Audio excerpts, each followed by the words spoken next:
High all my rod lover friends, তোমরা কেমন আছো? অনেক অনেক দিন পর তোমাদের জন্য একটা ভিডিও নিয়ে আসতে পেরেছি, তাই জন্য আমি আজকে খুব ভালো আছি। আশা করি তোমরাও ভালো আছো আর তোমরাও এই ভিডিওটা এনজয় করবে। So Shantiniketan journey begins. I wanna go with you on a long drive. I wanna feel the love's vibe.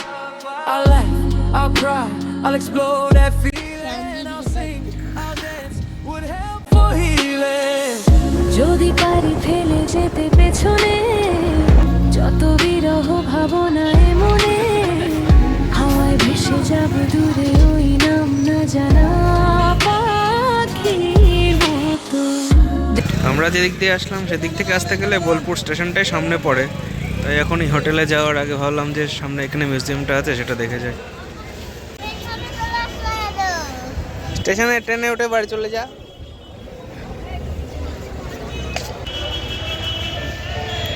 কত গো টিকিট? টিকিটটা নেবেন দাদা? দাদা টিকিটটা কটা? একটা বাচ্চা লাগবে নাকি? 10 টাকা।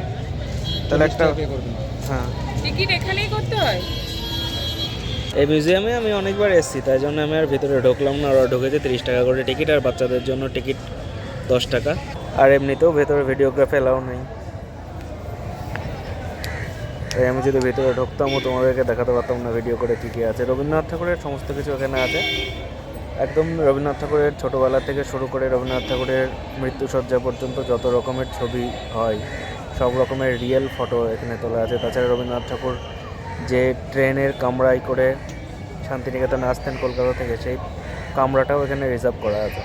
এই মিউজিয়ামের বাইরেই একটা খুব সুন্দর সিটিং এরিয়া আছে, আপাতত এখানে বসে আছি।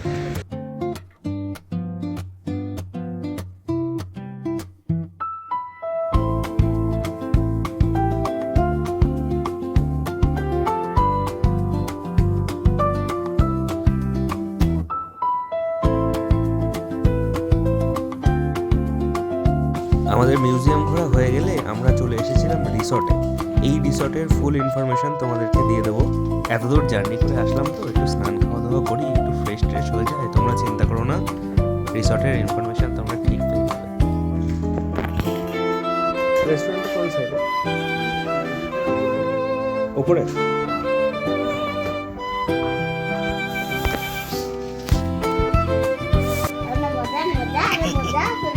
কোথায় গিয়ে মজা করবি? কোন জল? ওই জল মানে কোন জল? Swimming pool. সুইমিং করতে পারো না? জলে ফেলে দেবো তাহলে? পেছনে কি সুন্দর দেওয়াল দেখেছিস? এটা রবীন্দ্রনাথ ঠাকুরের ছবি। এই দেখ তোর পেছনে, এই তো দেখো।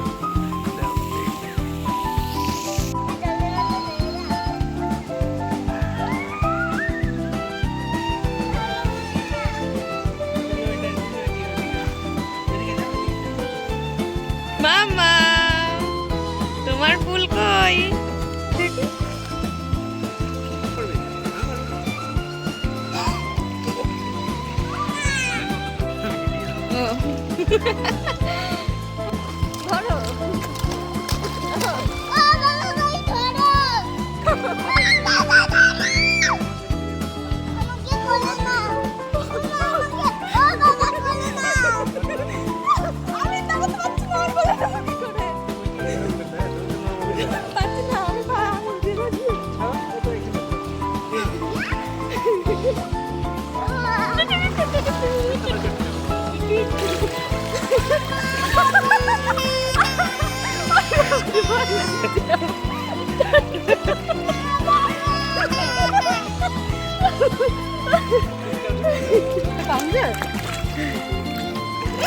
মামা, আমার হাত কাঁপছে ঠান্ডা।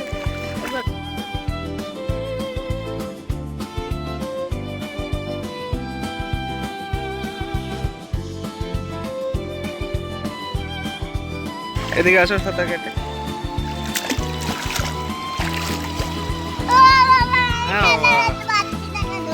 সাঁতার কাটা শিখতে হয়। সাঁতার কাটা কি পারে কেউ?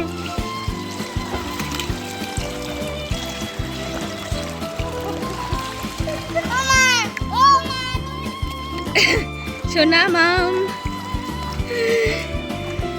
দুইজন আর কেউ সাঁতার জানে না, দুই ভেদু সাঁতার জানে না, আমি জানি।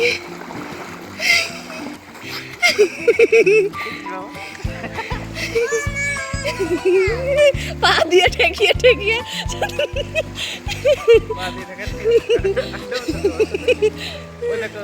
আপ করে দেবো, দিয়ে আবার চালাবো। না, এটা পা দিয়ে। বাহ বাহ বাহ, সাঁতার শিখে গেলা তাহলে। সুইমিং পুলের জয় হো।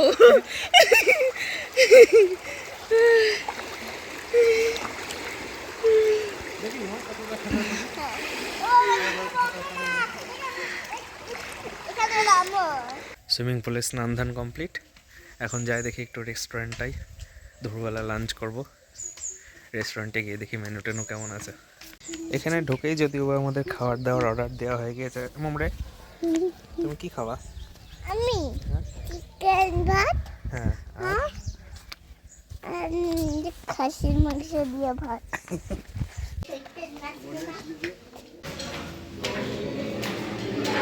চলে এসেছি আমরা নীল নির্জনের রিসর্টের রেস্টুরেন্টে। রেস্টুরেন্ট থেকে কোপাই নদীর দৃশ্যটা খুব সুন্দর লাগে। গোটা রেস্টুরেন্টটায় ফুল দিয়ে সাজানো, দেখতেও দারুণ লাগছিল।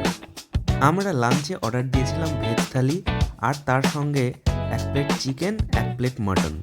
শান্তিনিকেতনে আমি যতবারই এসেছি আর যতবারই খাওয়া দাওয়া করেছি, আমি একটা জিনিস ফলো করেছি, এখানকার খাবারের টেস্টটা কলকাতার মানুষের প্যালেট অনুযায়ী হয়। সব খাবারই বেশ মশলাদার সুস্বাদু, কিন্তু ঝালের পরিমাণটা একটু কম। নীল নির্জনের রিসর্টটি আমার খুব ভালো লাগছে, কারণ এই রিসর্টের গা ছুঁয়ে বয়ে চলেছে কোপাই নদী। দুপুরবেলার খাওয়া দাওয়ার পর যখন নদীর ধারে গিয়ে দাঁড়ালাম, দেখলাম সূর্যের রিফ্লেকশন পড়েছে নদীর উপরে, দেখেই মনটা জুড়িয়ে গেল। নদীর ধারে অনেক বসার জায়গাও রয়েছে, সেগুলোও গাছপালা দিয়ে দেখেছো, ছাতিম গাছ।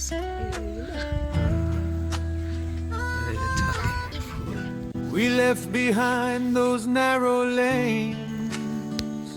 আজকে তো পুরো বিকেল হয়ে গেল, এখন গিয়ে খুব বেশি জায়গা ঘোরাও যাবে না। যাবো অল্প স্বল্প, যে জায়গাটুকু ঘুরতে পারবো সেই জায়গাটুকু ঘুরবো। আর যাবো হচ্ছে মেলায়, শান্তিনিকেতনে আসাই এই টাইমে পৌষ মেলা দেখার জন্য।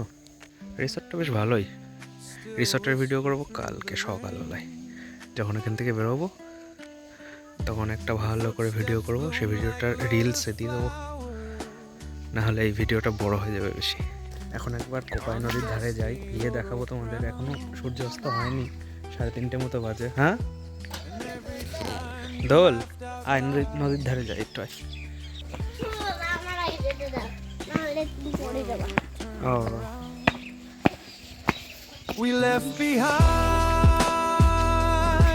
those lanes, my love, but they never left my mind. Kopai নদীর ধারে বিকালবেলায় একটু সময় কাটিয়েই আমরা চলে গিয়েছিলাম বিশ্বভারতীর প্রেমাইসে। রাস্তা দিয়ে বাইক নিয়েই ঘুরছিলাম, আর ফেন্সের ওপারে দেখতে পাচ্ছিলাম সেই পুরনো দিনের স্মৃতিমাখা বিল্ডিংগুলো। দেবেন্দ্রনাথ ঠাকুর এই জায়গায় এসে একটি আশ্রম খুলেছিল। তারপরে রবীন্দ্রনাথ ঠাকুরের হাত ধরে শান্তিনিকেতনে বিশ্বভারতীর পথ চলা শুরু। I walk these roads, এখানটা হচ্ছে প্রেয়ার হাউস, এখানে প্রেয়ার হয়। but those lanes still walk with me. রাবড়ি খান, দই খান। রাবড়ি কত করে? রাবড়ি দাদা 40, দই 20। একটা রাবড়ি দাও, একটা দই দাও। দই প্রথম খেলাম রাবড়ি, খাইনি আগে। দই খাবো। ঘরোয়া রাবড়ি চলো চল। ওই রাবড়ি, দই, রাবড়ি। তারপর আমরা কলা ভবন ঘুরে সোজা চলে গিয়েছিলাম শান্তিনিকেতনের বিখ্যাত পৌষ মেলাতে। এই মেলাটি সাইজে ভীষণ বড়। এই মেলা যদি পুরো তোমাদের ঘুরিয়ে দেখাই, তাহলে মেলা দেখাতে গিয়ে ভিডিও খতম। পশ্চিমবঙ্গে আর 5টি মেলা যেমন হয়, এই মেলা তেমনই, তবে এই মেলার সঙ্গে জড়িয়ে রয়েছে ঐতিহ্য এবং ইতিহাস, তাই জন্যই এই মেলা এত বিখ্যাত। পৌষ মাসের শুরুর দিনেই আমরা এসেছি, আর প্রতি বছর এই রকম পৌষ মাসের 1 তারিখ থেকে 1 সপ্তাহ পর্যন্ত চলে এই শান্তিনিকেতনের বিখ্যাত পৌষ মেলা। আমরা তো সব মেলায় গিয়ে যাই করি তাই করছিলাম, একটু রাইড চড়া, কেনাকাটা আর অনেক অনেক খাওয়া দাওয়া।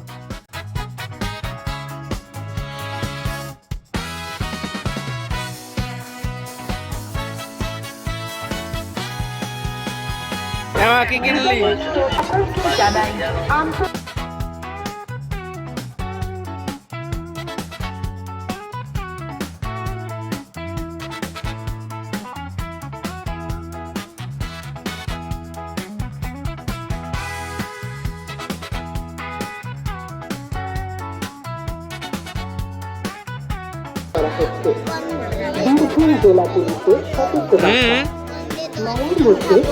কি খাবি? কি খাচ্ছ? কার লেজ? আমাকে দিবি না? এত বড় আরে আরে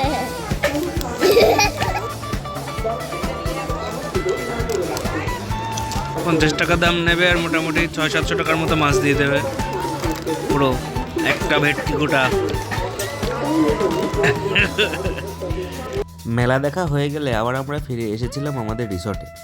মেলা তো হচ্ছে পূর্বপল্লীর মাঠে, সেখান থেকে রিসর্টটা বেশ অনেকটাই দূর, এই 5 কিলোমিটার মতো। রাতের বেলা রিসর্টে ফিরেই দারুণ খিদে পেয়ে গিয়েছিল আবার, তাই জন্য ভিডিও করতে আর মনে নেই। বেশি খিদে পেয়ে গেলে আমি ভিডিও করতে বলে যাই। রাতের বেলা এই রিসর্টের একটা দোলনাতে বসে আছি, আর দূরে আর একটা দোলনাতে ওই বাগানের মধ্যে কেউ যেন বাঁশি বাজাচ্ছে। নিশ্চয়ই তোমরা শুনতে পাচ্ছ। আমি কাছে গিয়ে ভিডিও করছি না, কারণ এক মনে বাজাচ্ছে, হয়তো অসন্তুষ্ট হতে পারে।